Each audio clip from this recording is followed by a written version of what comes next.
తెలంగాణ రాష్ట్ర ప్రభుత్వం 42% బీసీ రిజర్వేషన్లు పెంచుతూ అసెంబ్లీలో చేసినటువంటి బిల్లు కేంద్రానికి పంపించింది. కాబట్టి ఈ కేంద్రానికి పంపించినటువంటి బిల్లు 9th షెడ్యూల్లో పెట్టడం సాధ్యం కాదు అని చెప్పడం జరిగింది. దీనిని మేము తీవ్రంగా వ్యతిరేకిస్తున్నాం. రామచంద్రరావు గారు మాట్లాడినటువంటి మాటలు అది బీజేపీ పార్టీ పాలసీనా లేదా రామచంద్రరావు గారు వ్యక్తిగతంగా మాట్లాడారు? బీజేపీ పార్టీ 48 గంటల్లోగా స్పష్టంగా బీసీ రిజర్వేషన్ల మీద తమ పాలసీని ప్రకటించాలి. ఎందుకంటే బీజేపీని ఇప్పటి వరకు మేము జాతీయ పార్టీ అనుకుంటున్నాం.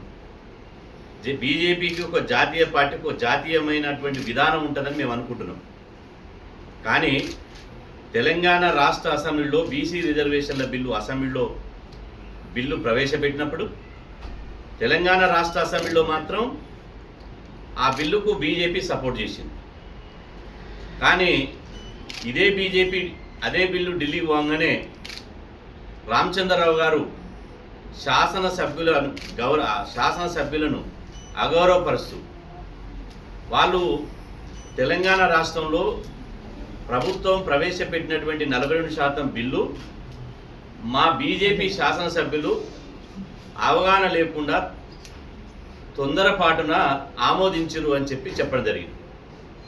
రామచంద్రరావు గారు వాళ్ళ పార్టీలో ఉన్నటువంటి 8 మంది బీజేపీ శాసనసభ్యులను అవమానించారు.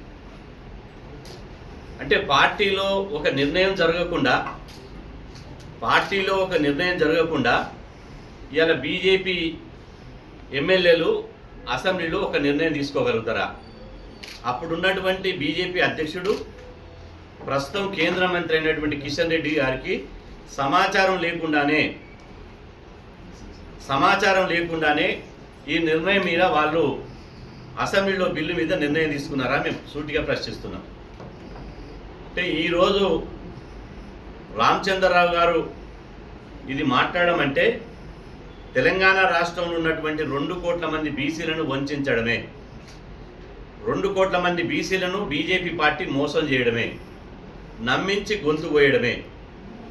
బీజేపీ ఒక రామచంద్రరావు గారి మాటలతోనే బీసీ వ్యతిరేక చర్య ఆరంభిస్తలేదు. బీజేపీ అడుగడుగునా బీసీ వ్యతిరేక చర్యలకు పాల్పడుతుంది.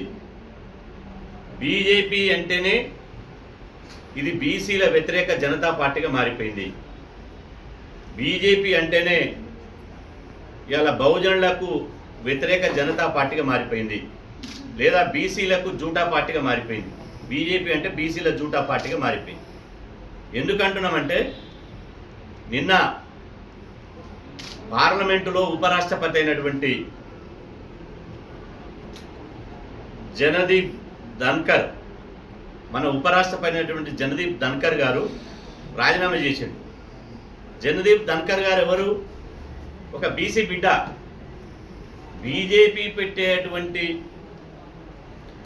ఒక బీసీ మీద పెట్టేటువంటి వేధింపులను తట్టుకోలేక బీజేపీ కనీసం విలువలు ఇవ్వకపోవడంతో, సభా సాంప్రదాయాలు పాటించకపోవడంతో ఒక బీజేపీ ఉపరాష్ట్రపతికి సంబంధించినటువంటి ఇలా రాజ్యసభ చైర్మన్ అయినటువంటి జగదీప్ ధన్కర్ గారు బీజేపీ వాళ్ళు పొమ్మనకుండా పొగబెట్టిరు ఆయనని.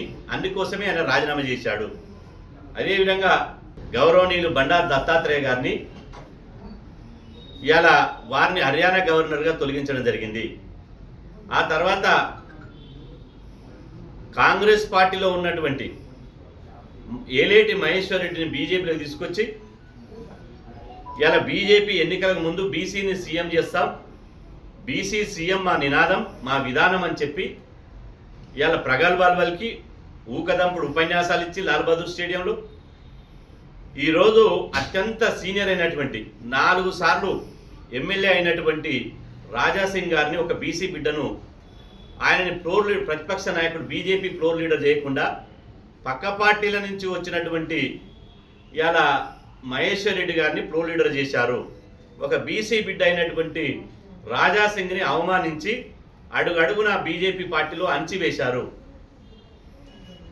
కట్టర్ హిందూ అయినప్పటికీ కనీసం అది కూడా చూడకుండా బీజేపీ పార్టీ రాజాసింగ్ని రాజకీయంగా గొంతు నొక్కేసి వారిని పొమ్మనకుండా పొగబెట్టి బీజేపీలోకి వెళ్ళి సస్పెండ్ చేశారు.